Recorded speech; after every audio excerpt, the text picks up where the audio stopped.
this whole generational divide that's going on in our sports. It's not even really in our sports. It's more just one particular sport. You don't hear this in any other sports. You don't hear, oh, Patrick Mahomes, could he play in the 90s? He probably could. Yeah. He probably could, bro. It's if you're a quarterback, you probably could. But guess what? We'll never fucking know. That part. Right? So why have the conversation? But you don't hear it in other sports. You don't. You don't hear it in baseball. You don't hear it in hockey. You don't hear it in this and that. You only hear it in basketball. And it's always coming from the same people. The demographic of people that are older continue to harp on the same dialogue. The unks. The unks. Mm-hmm. The triple OGs. Mm-hmm. Right? So, I'm not even going to name him right now. I don't want to say his name. But they had a segment on the show. And there's some older folks there talking about Steph Curry.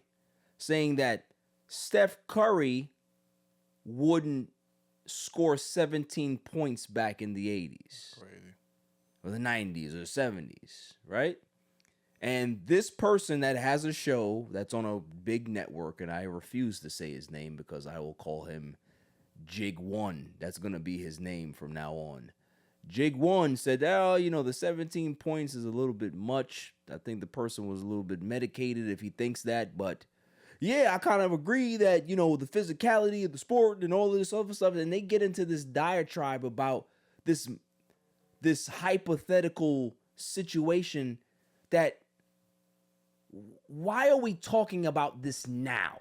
Steph Curry is one of the greatest players we've ever seen.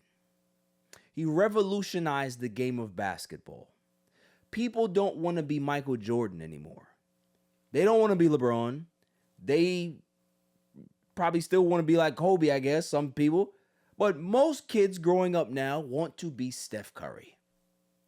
He's made the game more palatable for guys that are 6'2" and under.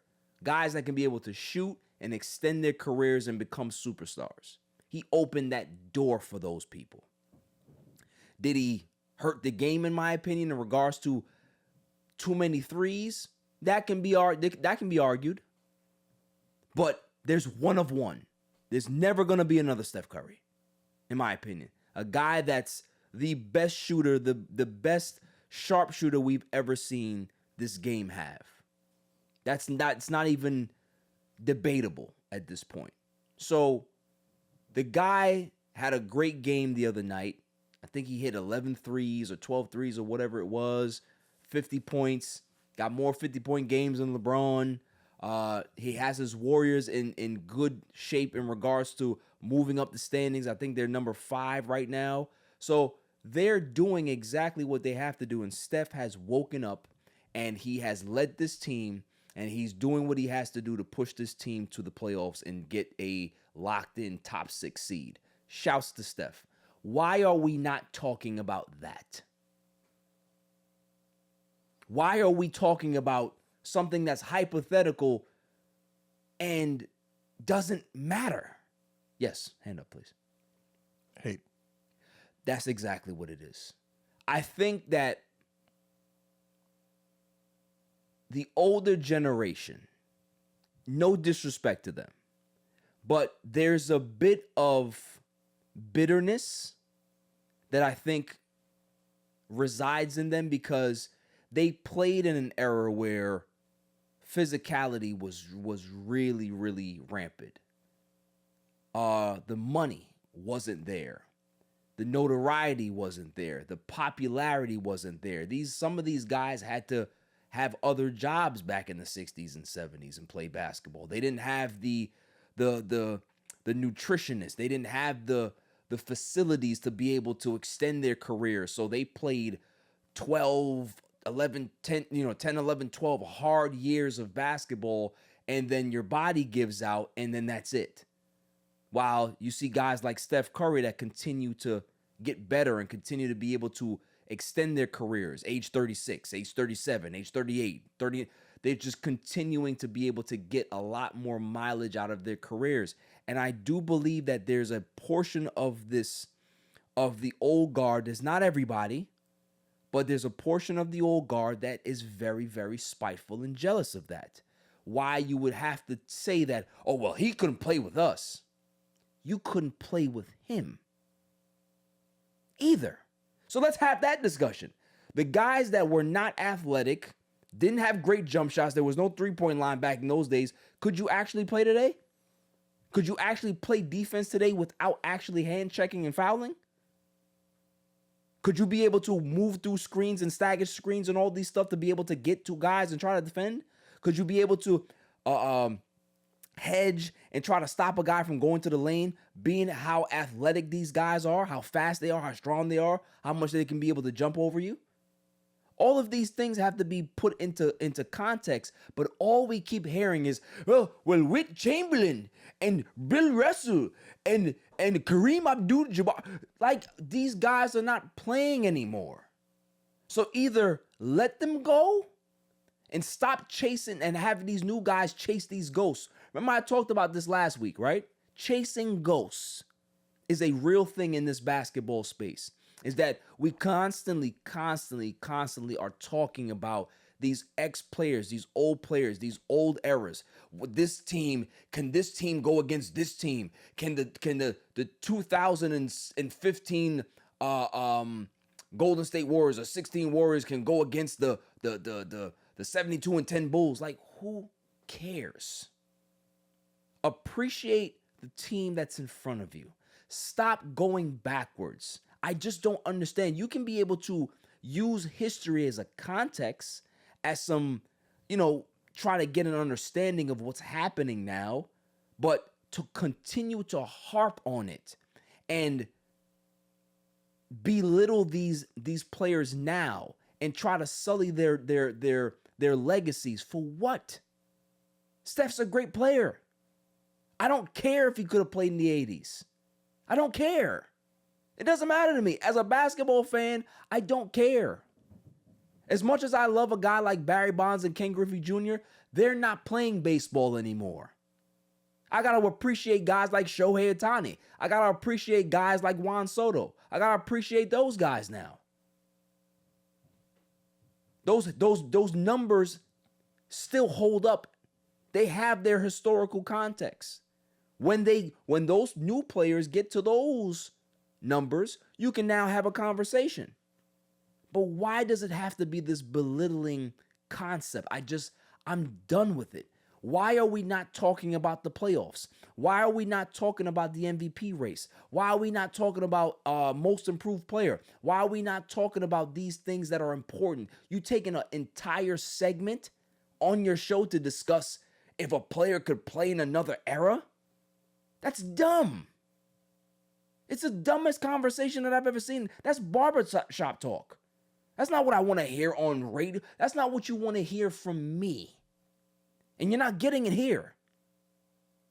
So, any thoughts, Chloe? People are stupid. Yeah. That's really what it is. Nobody's happy with shit. You can have a LeBron James who's breaking all these records and you're still going to shit on him for some other reason. You can have Steph Curry who's just hit 4,000 threes. I'm just saying, like, his mechanics are impeccable. Like, his load-up time is non-existent, and he's spot on. All right. You can play in any era doing that shit. 100%. So, at the end of the day, no matter how much you bump him and have to foul and the physicality, I mean... Like, how about thinking about a guy if he was put into that era and he was getting bumped around? You don't think that he would have put on muscle and been able to deal with the contact? He's a shooter. He would have been Reggie Miller with a better handle. More than Reggie With Miller. a better handle. He would have hit. He would have been fine. So what are we talking about here? He probably would have gave... Yeah, I see if there was something I would love to see him and Ray Allen, like prime Ray Allen go at. Right. Like, that would have been something to watch. But see, that's a conversation. Is like you would love to see a matchup. Right, a matchup. Not saying that a guy couldn't compete in an era. 100%. But You know what I mean? We live in the era of people trying to recreate some shit that don't need to be recreated. But where does it come from? It comes from jealousy. It comes from jealousy. It comes from also Tribalism. Tribalism. It also comes from the fear of missing out. It comes from, hey, like, I didn't get to live to see that. So, well, I want my version of it because it has to be important to me. Meanwhile, it loses value. To me, it just feels like the guys that are just in their basement that still have their Michael Jordan jerseys on and watch the game and they're just so miserable. Well, the game, this game is so boring. I remember back in then don't watch it. That's a solution. If you hate the game that's going on right now so much, turn it off. Go put in your VHS tapes, watch your Michael Jordan clips, watch. You have them. They got them on DVD. They got all these games. Have NBA TV. They have all these old games I play all the time. Watch that. But leave these new players alone. Let them create their own legacies. Appreciate every era for what it is. Okay, it's not as physical, but these guys are way more skilled than the guys back in the 90s and the 80s. That's a fact. I'm actually impressed with this era. It's a fact. My favorite time of year is coming up. So, like, you know what I mean? Like, Jokic is a great player. Could he have guarded Shaq? No, but who gives a fuck? Yeah. Who cares? He's a different type of center. Shaq was a different type of center. The game evolves. Players evolve. It's just that simple. Like, that's where it needs to stay. It's enough already. I mean, it's the same thing with rap. It's the same. Yeah. You had Big Daddy Kane at the time. Big Daddy Kane was the guy. Then you had a Jay-Z. Then you had a Nas. You had errors. And you have errors. And you don't have to worry about somebody in their prime going against somebody else in their prime. Right, but you don't hear Big Daddy Kane come like, these dudes couldn't rap back then. Like, what are you talking about? He actually did. He wrote a list. Did he? He did a report card on these rappers. Jeez. Like that's just miserable shit. Yeah. Just give flowers, man. They give flowers to you all the time. Like, just leave the young boys alone. This new music ain't for me, but I'm not gonna hate on them. Do your thing. It's another era. That's all it is. Just gotta respect it. Just gotta respect it.